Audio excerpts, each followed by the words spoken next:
بسم اللہ الرحمن الرحیم۔ پروگرام اختلاف رائے کے ساتھ میں ہوں افتخار کاظمی۔ کہنے والے تو کہتے ہیں کہ دسمبر میں چل چلاؤ کا وقت ہے، جنوری میں انتخابات کا موسم ہوگا اور نئی قوم پلیں پھوٹیں گی، نئے پھول کھلیں گے۔ اپوزیشن کی جانب سے یہ بھی دعوے کیے جا رہے ہیں کہ انہیں جلد الیکشن کی یقین دہانی کرا دی گئی ہے۔ اب یہ کس نے کرائی ہے یہ کسی کو معلوم نہیں، جبکہ حکمران جماعت کا دعویٰ یہ ہے کہ اپوزیشن خواب دیکھ رہی ہے اور یہ خواب کبھی پورا نہیں ہوگا۔ ہم 5 سال پورے کریں گے۔ حکومت یہ کہتی ہے جو خالی ہاتھ آئے تھے وہ خالی ہاتھ واپس جا چکے ہیں۔ سوال یہ ہے کہ دسمبر کے مہینے میں ایسا کیا ہو سکتا ہے جس کی بنیاد پر اپوزیشن کو یہ لگتا ہے کہ حکومت رخصت ہو جائے گی۔ مولانا فضل الرحمان اور ان کے اتحادی ایک بہت بڑا اور کامیاب دھرنا دینے کے بعد واپس جا چکے ہیں۔ پلان اے بی سی ڈی سارے پلان آزمائے جا چکے ہیں۔ تو بظاہر یہی لگتا ہے کہ دسمبر میں تحریک انصاف کے خلاف پارٹی فنڈنگ کیس یا ممنوعہ فنڈنگ کیس کا معاملہ ہی وہ معاملہ ہے جس کا فیصلہ حکومت اور اپوزیشن کی قسمت کو طے کر سکتا ہے۔ کل سے اس کیس کے حوالے سے اسکروٹنی کمیٹی روزانہ کی بنیاد پر اس کی سماعت شروع کر رہی ہے۔ حکومت اور اپوزیشن اس کیس کے حوالے سے بیان بازی زوروں پر کر رہے ہیں۔ حکومت کا موقف یہ ہے کہ پارٹی فنڈنگ کیس میں حکومت بچ نکلے گی جبکہ اپوزیشن کی جماعتیں پھنس جائیں گی، جبکہ کہنے والے تو کہتے ہیں کہ جس طرح نواز شریف حکومت بڑی کانفیڈنٹ تھی اور جو یہ دعوے کر رہی تھی کہ پاناما کیس سے کچھ نہیں نکلے گا، اسی طرح کے دعوے آج حکمران جماعت بھی کرتی ہوئی نظر آتی ہے۔ پاناما کیس اور فارن فنڈنگ کیس میں اگر کوئی مماثلت نکل آئی تو کوئی حیرانی کی بات نہیں ہوگی۔ مسئلہ یہ نہیں کہ کس جماعت پر کون سا الزام کب لگتا ہے اور کیوں لگتا ہے، مسئلہ یہ ہے، یہ ہمارا ٹریک ریکارڈ ہے کہ جس کو نکالنا ہو، جس کو مائنس کرنا ہو تو پھر وہ پاناما ہو یا اقامہ ہو وہ نکال باہر کیا جاتا ہے۔ ممکن ہے اپوزیشن نے اسی قسم کی توقعات اس کیس کے حوالے سے بھی لگا رکھی ہوں۔ مبصرین کو بھی یہ خدشہ ہے کہ اگر کسی سے جان چھڑانے کا فیصلہ ہو چکا ہے تو پھر کیا پاناما اور کیا اقامہ اور کیا foreign funding case, election commission foreign funding case کے حوالے سے جو بھی فیصلہ کرے گا، اگر تو حکومت کے خلاف فیصلہ آ جاتا ہے تو بھی حکمران جماعت فوری طور پر اقتدار سے رخصت نہیں ہوگی۔ وہ اس کے حوالے سے سپریم کورٹ جا سکتے ہیں، اپنے لیے مزید وقت اور انصاف حاصل کر سکتے ہیں۔ تو بظاہر یہ نہیں لگتا کہ فارن فنڈنگ کیس ہی وہ واحد کیس ہے جس کی بنیاد پر رائی کا پہاڑ بنایا جا رہا ہے یا دسمبر اور جنوری میں موسم کی تبدیلی کے دعوے کیے جا رہے ہیں۔ اور نہ میں یہ سمجھتا ہوں کہ کسی کو اس بات کا پہلے سے علم ہے کہ الیکشن کمیشن کیا فیصلہ دے گا اور اس فیصلے کا تعلق کسی کو گھر بھیجنے سے ہوگا، لیکن سیاسی حالات اور واقعات کا اگر غیر جانبدار ہو کر تجزیہ کیا جائے تو وہ اس بات کی طرف اشارہ ضرور کر رہے ہیں کہ اپوزیشن نے جس بڑی طاقت کے ساتھ اسلام آباد پر چڑھائی کی اور خاص صاحب سے استعفیٰ لیے بغیر واپس لوٹ گئی اور ناکامی پر کسی جھنجھلاہٹ کا اظہار نہیں کیا بلکہ اور زیادہ پر اعتماد نظر آتی ہے یا اعتماد دکھا رہی ہے، تو اس کی وجہ سے کیا سرائیوں اور افواہیں زور پکڑ چکی ہیں، تبدیلی کی باتیں کی جا رہی ہیں۔ بعض حلقے اسے اعلیٰ انتظامی عہدوں کے حوالے سے بھی جوڑ رہے تھے، لنک کر رہے تھے، لیکن بظاہر وہ بھی اب کوئی بڑا تنازع نظر نہیں آتا۔ نہ کسی ادارے کی سربراہی کا کوئی تنازع ہے، نہ اپوزیشن حکومت گرانے کے لیے حملوں میں کوئی شدت پیدا کر رہی ہے۔ اس پوری صورتحال میں ہو سکتا ہے کہ مولانا کو سمجھا بجا کر کچھ وعدے وعید کر کے واپس بھیج دیا گیا ہو۔ خود مولانا اس حوالے سے مولانا نے بھی ایک انٹرویو دیا ہے، سنتے ہیں کہ خود وہ کیا فرماتے ہیں۔ مہینے کے اندر ہمیں صورتحال کچھ ذرا زیادہ واضح ہوتی ہے اور منظر زیادہ صاف ہوتا نظر آئے گا، تو انشاءاللہ عزیز مجھے تو اگلے سال کے ابتدائی مہینے میں الیکشن نظر آ رہے ہیں۔ ہر سطح پر اس حقیقت کو تسلیم کر لیا گیا ہے کہ یہ حکومت نہیں چلتی، اور ہماری یہاں پر ایک رہبر کمیٹی ہوئی تھی جس کے پاس حکومت کی مذاکراتی ٹیم آئی تھی۔ آپ نے ایک لفظ سنا ہوگا کہ انہوں نے ایک جواب دیا تھا کہ یا ہمیں استعفیٰ چاہیے یا استعفے کے برابر۔ متحدہ اپوزیشن کی رہبر کمیٹی نے کل آل پارٹیز کانفرنس بھی بلوا رکھی ہے، تو ایک ساتھ دو کام شروع ہو رہے ہیں۔ کل رہبر کمیٹی کی اپوزیشن کی اے پی سی ہے اور الیکشن کمیشن کی اسکروٹنی کمیٹی روزانہ کی بنیاد پر سماعت کر رہی ہے، تو اے پی سی میں بلاول بھٹو بھی جا رہے ہیں، اور جبکہ نون لیگ کی جانب سے 4 رکنی وفد اے پی سی میں شرکت کرے گا۔ تو موجودہ سیاسی صورتحال کے تناظر میں اپوزیشن کی اے پی سی میں کیا فیصلے ہوں گے؟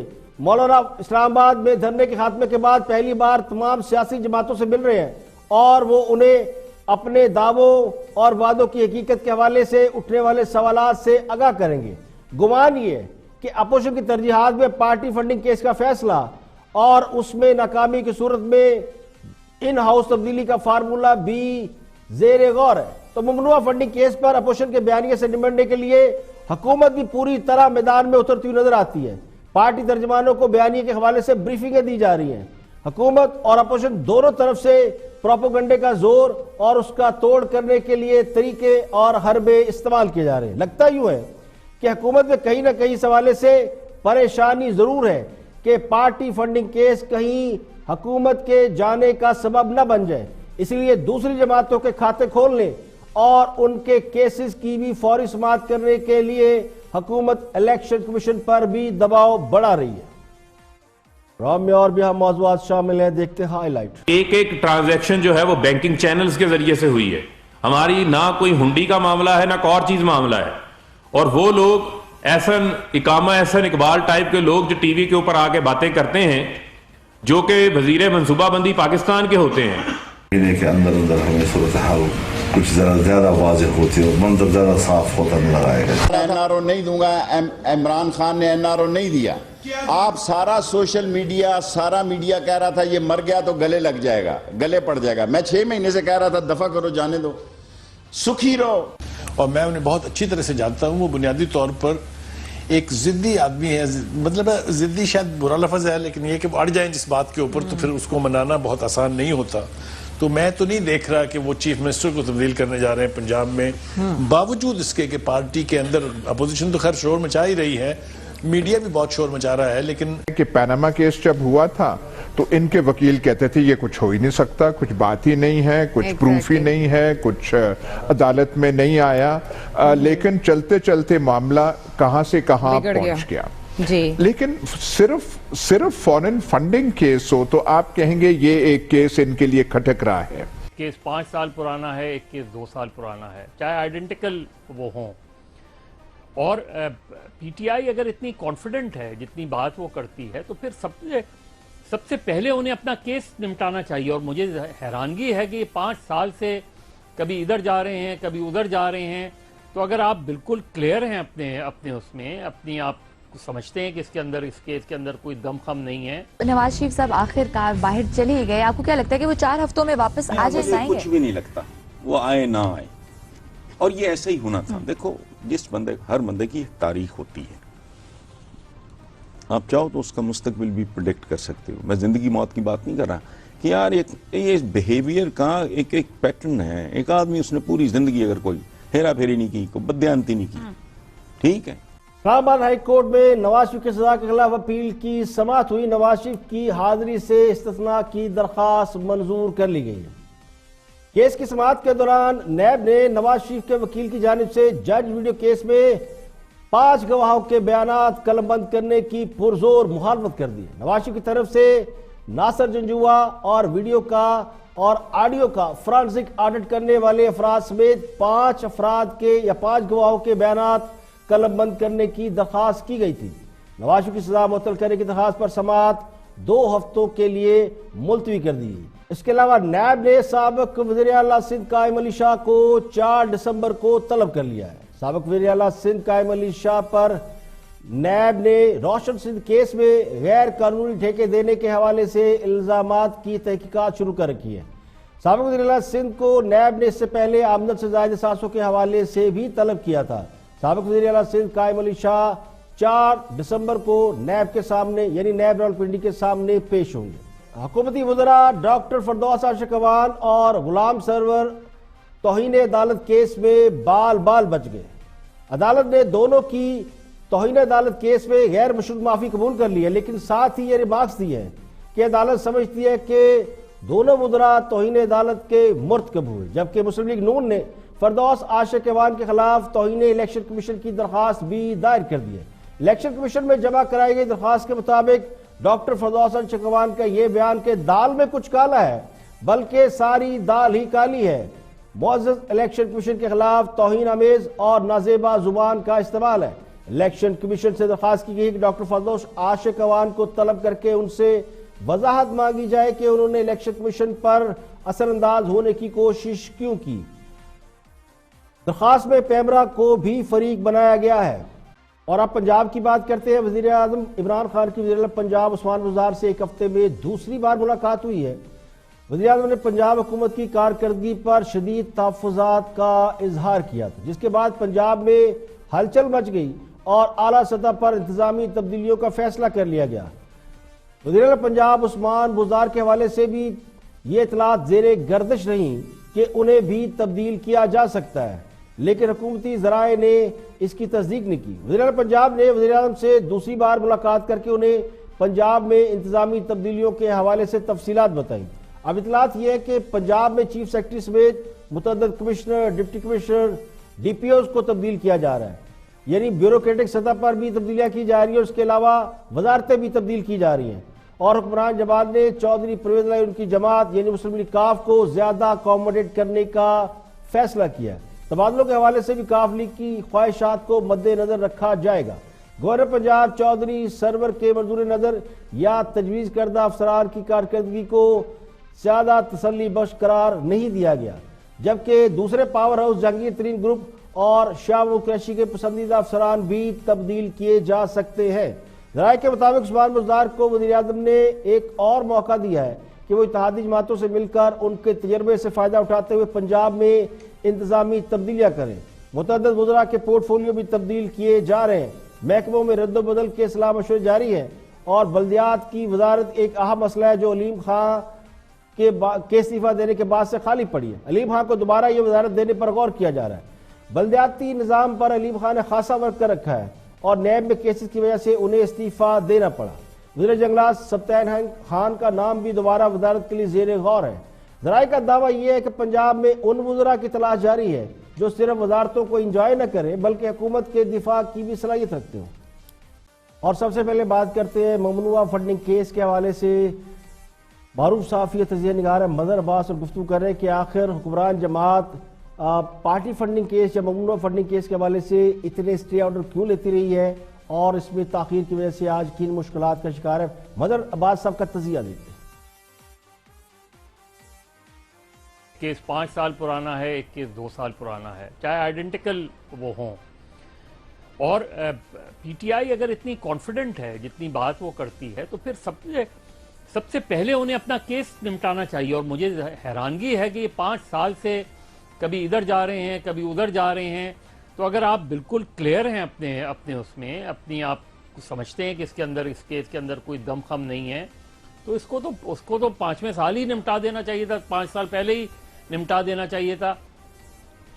کہیں کچھ نہ کچھ، میں وہ نہیں کہتا کہ اس میں کوئی بدنیتی ہے، لیکن اس وقت جس طرح کی فنڈنگز ہوتی تھیں اس میں ضرور بد انتظامی نظر آ رہی ہے۔ اس کے اندر یہ سب سے امپورٹنٹ بات ہے جو ڈٹرمنڈ ہونا ہے کہ اسٹیٹ بینک نے جو 23 اکاؤنٹس دیے ہیں، ان 23 اکاؤنٹس کو انہوں نے شو کیا گیا ہے یا نہیں کیا گیا، ان میں سے کون سے اکاؤنٹ شو کیے گئے نہیں کیے گئے۔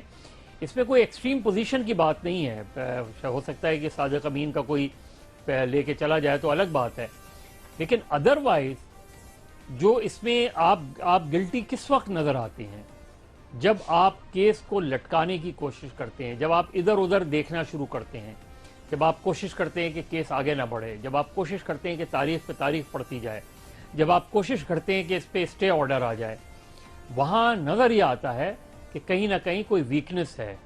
ورنہ تو اگر میں کلیئر ہوں اپنے کیس کے اندر تو سب سے پہلے میری ذمہ داری ہوگی کہ میں جا کے اپنے آپ کو کلیئر کرواؤں۔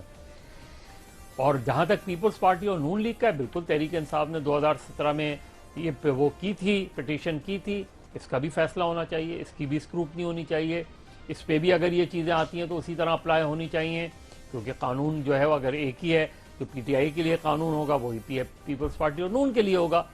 لیکن یہ جو وزیر اعظم کہہ رہے ہیں کہ ان 3 کیسوں کو ایک ساتھ سنا جائے، یہ میرا خیال ہے غلط پلی ہے، اور اگین یہ پھر اسکیپزم ہے، یہ پھر راہ فرار ہے۔ کہ اس کی نتیجے میں وہ تاخیر ہے. اب ہاں صاحب کرپشن کے حوالے سے جتنی ہائی مورل گراؤنڈ لیتے ہیں تو میرے نزدیک فارن فنڈنگ کیس کے حوالے سے انہیں یہ موقف اختیار کرنا چاہیے تھا کہ پہلے میری پارٹی کا حساب کتاب کریں, میرے کھاتے چیک کریں, اور میں یا میری پارٹی خود کو احتساب کے لیے پیش کرتے ہیں. ہم تو کرپشن کے خاتمے کا نعرہ لگا کر آئے ہیں, تو ہماری پارٹی پر اگر کرپشن کا الزام لگ رہا ہے تو ہم حاضر ہیں, پہلے ہماری اسکروٹنی کریں.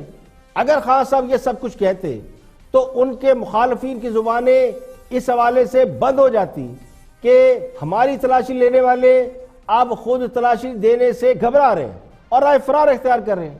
سوال یہ ہے کہ خان صاحب کیوں ہائی مورل گراؤنڈ لینے سے گھبرا رہے ہیں؟ اگر ان کا دامن صاف ہے تو وہ کیوں دوسروں سے برابر کا حساب لینے کی بات کر رہے ہیں؟ پہلے اپنی اسکروٹنی کرائیں, کلیئرنس شیٹ حاصل کریں, اور پھر ان کی گردنیں دبوچ لیں جنہوں نے گڑبڑ کی ہے. تو کوئی خان صاحب پر انگلی نہیں اٹھائے گا. خود خان صاحب اپنے سیاسی مخالفین پر کرپشن کے الزامات لگا کر ان کی تلاشی لیتے پھر رہے ہیں. سیاسی مخالفین کے حوالے سے خان صاحب کو موقف یہ ہے کہ اگر کسی نے گڑبڑ نے کی تو عدالتوں میں آئے, حساب دے, اپنی بے گناہی ثابت کرے. تو اتنی سی بات وہ خود پر اپلائی کیوں نہیں کرتے؟ اس وقت جو پوزیشن وہ خود لے رہے ہیں اسی کی وجہ سے لوگ اس شک و شبہ میں مبتلا ہوتے جا رہے ہیں کہ کہیں واقعی دال میں کچھ کالا نہ ہو.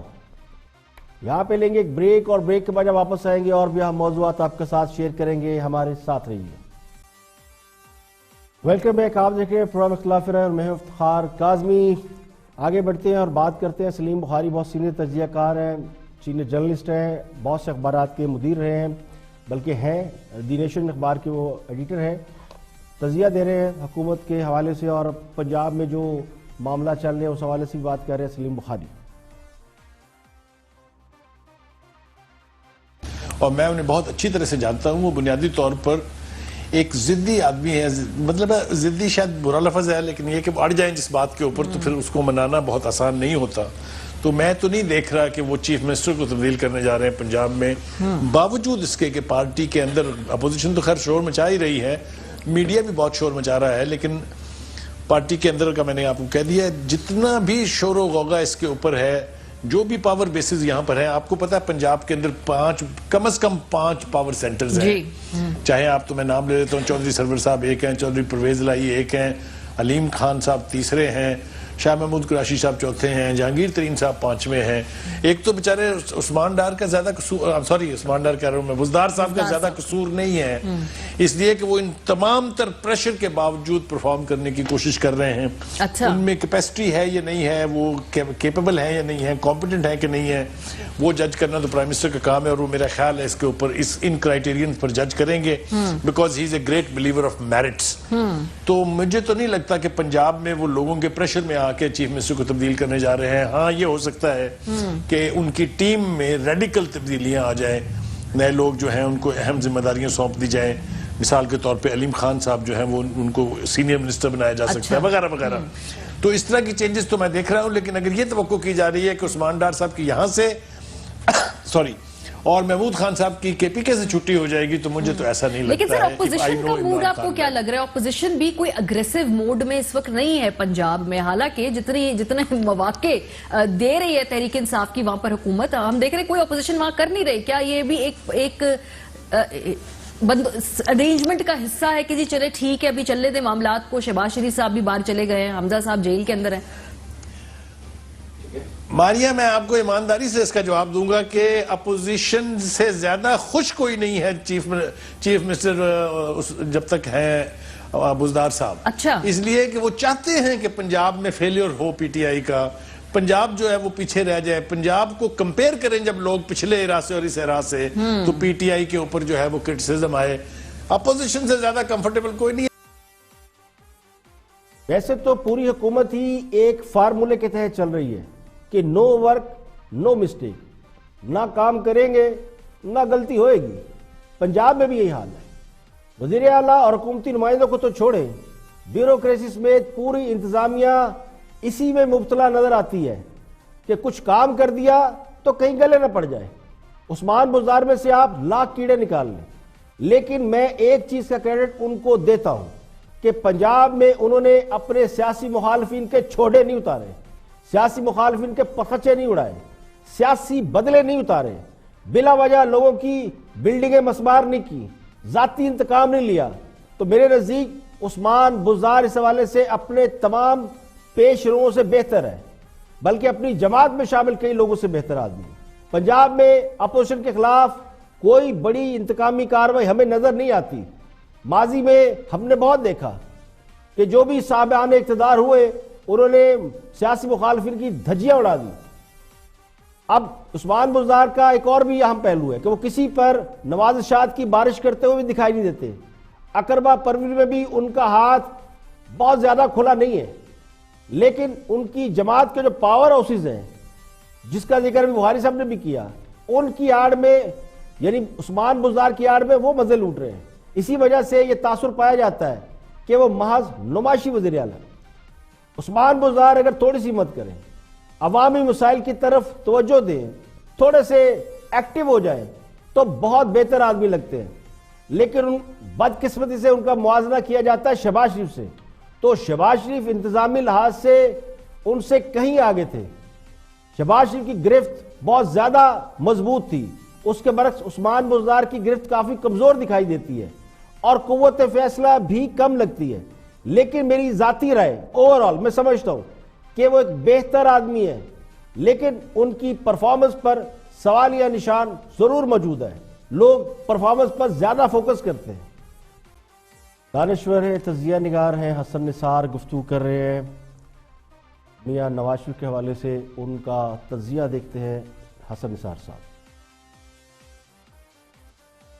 نواز شریف صاحب آخر کار باہر چلے ہی گئے، آپ کو کیا لگتا ہے کہ وہ 4 ہفتوں میں واپس آ مجھے جائیں گے؟ کچھ بھی نہیں لگتا وہ آئے نہ آئے، اور یہ ایسا ہی ہونا تھا۔ دیکھو ہر بندے کی ایک تاریخ ہوتی ہے، آپ چاہو تو اس کا مستقبل بھی پریڈکٹ کر سکتے ہو۔ میں زندگی موت کی بات نہیں کر رہا کہ یار یہ بیہیویئر کا ایک پیٹرن ہے۔ ایک آدمی اس نے پوری زندگی اگر کوئی ہیرا پھیری نہیں کی، کوئی بددیانتی نہیں کی، ٹھیک ہے، وہ اس کے بارے میں اگر کوئی بندہ بیہودہ بات کرتا ہے، کوئی بکواس کرتا ہے، تو سوچنا چاہیے کہ یار اس کی تو کسی حکومت کے ساتھ بنی نہیں، سمجھ گئے؟ اچھا، تو ان کا تو ایک باقاعدہ ان کی تاریخ ہے۔ جدہ جو 7 والے سیل میں پڑا تھا بیچارہ، وہ کراچی کا کیا ہے، وہ غوث پتہ نہیں کیا ان کے چیف منسٹر کیا تھے، وہ ریٹائرڈ جج تھے، ہاں، وہ ہوا نہیں لگنے دی۔ جو شجاعت ان کے گھر بیٹھی ہیں بیگم صاحبہ، اپنا سارا پانڈا ٹینڈا لپیٹ کے جا رہی ہیں اور بتایا نہیں کہ شام کو نکل رہے ہیں ہم لوگ، جتنے بھی سوٹ کے، تو ان کی تاریخ تھی، یہ انہیں تاجر ہیں۔ یہ دیکھو وہ جو کہتے ہیں نا، جس دھج سے کوئی مقتل میں گیا وہ شان سلامت رہتی ہے۔ قرہ ایرز کا کوئی ہیرو ایسا نہیں ہے جو بیسیکلی ٹریجک ہیرو نہ ہو۔ یہ دلیری اور یہ تو روکڑے کے لوگ ہیں، ٹھیک ہے جانا جہاں چلے گئے تو کیا اب آ جائیں گے چلے جائیں گے، دے آر پولیٹیکلی ڈومڈ۔ اچھا، ایف پی آر نے ایک جنرل آرڈر کے تحت کہتے ہیں کہ کووں کے کہنے سے ڈھور نہیں مرتے، نہ وقت سے پہلے موت آتی ہے، نہ خواہشوں کے محل تعمیر کرنے سے حقائق بدلتے ہیں۔ نواز شریف کل بھی سیاست میں ریلیونٹ تھے، آج بھی سیاست میں ریلیونٹ ہیں۔ جو لوگ یہ سمجھتے ہیں کہ نواز شریف ہمیشہ کے لیے باہر چلے گئے، وہ یاد کرے کہ وہ کل بھی یہی دعوے کرتے تھے کہ نواز شریف کبھی واپس نہیں آئے گا۔ وہ کل بتائے بغیر چلا گیا تھا۔ حقیقت یہ ہے کہ نواز شریف نہ کل اپنی مرضی سے باہر گئے تھے، نہ آج اپنی مرضی اور خواہش سے باہر گئے ہیں۔ کل بھی واپس آئے تھے، اور اب بھی اللہ ان کو صحت دے، زندگی دے تو وہ واپس ضرور آئیں گے۔ کل بھی وہ لوگ جھوٹے اور دروغ گو ثابت ہوئے تھے جنہوں نے کم از کم 2 بار یہ دعویٰ کیا کہ نواز شریف واپس نہیں آئے گا۔ پہلے جب جنرل مشرف نے انہیں زبردستی جلا وطن کیا، قید میں رکھا، پھر باہر بھیج دیا، پھر انہیں واپس آنے سے روکتا رہا۔ کل مشرف صاحب نے بھی نواز شریف اور بے نظیر دونوں پر سیاست کے دروازے بند کرنے کا دعویٰ کیا تھا، لیکن دونوں واپس آئے۔ اور دوسری بار تو نواز شریف اس وقت واپس آئے جب انہیں اچھی طرح یہ علم تھا کہ ان کی بیوی شدید علیل ہے، ہو سکتا ہے وہ دوبارہ ان سے نہ مل سکے۔ بیگم کلثوم نواز کوما میں تھی اور نواز شریف کو عدالت سزا سنا چکی تھی، وہ لندن سے واپس آئے اور جیل چلے گئے۔ اس بار بھی وہ اپنی مرضی سے نہیں گئے، شدید بیماری کی وجہ سے اپنے گھر والوں بیٹی کے دباؤ پر گئے ہیں اور جو لوگ یہ سمجھ رہے ہیں کہ وہ ہسٹری ہو گئے ہیں، ماضی ہو گئے ہیں، انہیں یہ یاد رکھنا چاہیے کہ اسی قسم کی باتیں، اسی قسم کے دعوے انہوں نے پہلے بھی کیے تھے، تو ان کا نتیجہ کیا نکلا؟ آگے بڑھتے ہیں اور معروف تجزیہ کار ہے ایاز امیر، پولیٹیکل سینیریو کے اوپر، سیاسی حالات کے اوپر ان کی بھی خاصی گہری نظر ہوتی ہے، اور دیکھتے ہیں کیا فرماتے ہیں ایاز امیر۔ کہ پیناما کیس جب ہوا تھا تو ان کے وکیل کہتے تھے یہ کچھ ہو ہی نہیں سکتا، کچھ بات ہی نہیں ہے، کچھ پروف ہی نہیں ہے، کچھ عدالت میں نہیں آیا، لیکن چلتے چلتے معاملہ کہاں سے کہاں پہنچ گیا۔ لیکن صرف فورن فنڈنگ کیس ہو تو آپ کہیں گے یہ ایک کیس ان کے لیے کھٹک رہا ہے۔ جو فیلئر ہے پی ٹی آئی کی وہ ایک زیادہ ہے، بڑی ہے، اور وہ یہ بھی نہیں ہے کہ ٹماٹر کی قیمتیں اتنی ہو گئی ہیں یا چیزوں انفلیشن پہ، افراط زر پہ ان کا کنٹرول نہیں رہا۔ پی ٹی آئی کا فیلئر بڑا ہے۔ یہ ایک خواب لے کر آئے تھے اور انہوں نے یہ خواب عوام کو بیچا، اور انہوں نے ان کو بھی بیچا جن کو آپ یا ہم کہتے ہیں مقتدرہ قوتیں، کہ کرپشن اس ملک کو کھا گئی ہے، کرپشن کو ختم کرنے والی یہ جماعت ہے، یہ لیڈر ہے، آ کے پتہ نہیں کیا کریں گے۔ کرپشن کی اکاؤنٹیبلٹی ایسی دلدل بن گئی ہے کہ جس میں جس کا پیر آیا وہ پیر نہ نکل سکا، نتیجہ اس کا کچھ نظر نہیں آ رہا۔ ہونا یہ چاہیے تھا، پیناما کیس میں ایک لسٹ آ گئی تھی پاکستانیز کی کہ ان کی آف شور کمپنیز ہیں، کوئی انوالوڈ ہیں، ان کے بارے میں ایک پہلا قانون پی ٹی آئی کو بنانا چاہیے تھا کہ جس کے پاس آف شور کمپنی ہے اور پروو ہو جائے آپ کے نام کیا تو وہی جرم ہے، کوئی جے آئی ٹی کی ضرورت نہیں ہے۔ آف شور کمپنیز سکیم ہوتی ہیں، آف شور کمپنیز فراڈ ہوتی ہیں، پر جب یہاں پہ بڑے اہم لوگ ہوں، ان کی ہمشیروں کا بھی آف شور کمپنیز نکل آئیں، تو پھر بڑا مشکل ہو جاتا ہے کہ آپ ایک ایسا خمینی قسم کا ایک قانون بنائیں کہ آپ کی آف شور کمپنی ہے۔ مطلب یہ تو مذاق ہوا نا پیناما کیس کا، کہ پیناما کیس میں کرتے کرتے آپ نکالتے کس بات میں، اقامہ پہ، اور اقامہ نہیں کہ اقامہ آپ کے پاس ہے۔ ہمیں یاد رکھنا چاہیے کہ آپ کی تنخواہ تھی، تنخواہ آپ نے ریسیو نہیں کی، لیکن وہ آپ کے ایسٹ بنتے ہیں، وہ آپ نے ڈکلیئر نہیں کیے تھے۔ مطلب اس سے زیادہ مضحکہ خیز کوئی چیز ہو نہیں سکتی۔ کہاں سے شروع ہوا تھا، کہاں سے وہ ہاتھی کے دانت کھانے کے لیے اور دکھانے کے لیے اور، حکمران جماعت اس مثال پر پورا اترتی ہے۔ جس جماعت کے نزدیک سب سے بڑا کیس ہے پاناما، اور سب سے بڑا جرم اور سب سے بڑا ظلم تھا آف شور کمپنیاں رکھنا۔ اگر کسی کو یاد ہو یا نہ یاد ہو تو یہ سب سے بڑا معاملہ تھا کہ پاکستان کے میں کچھ لوگوں نے آف شور کمپنیاں بیرون ملک بنا رکھی تھی، اور اس لیے بنائی تھی کہ کرپشن کا پیسہ وہاں بھیجا جاتا تھا۔ یہ بہت بڑا جرم تھا۔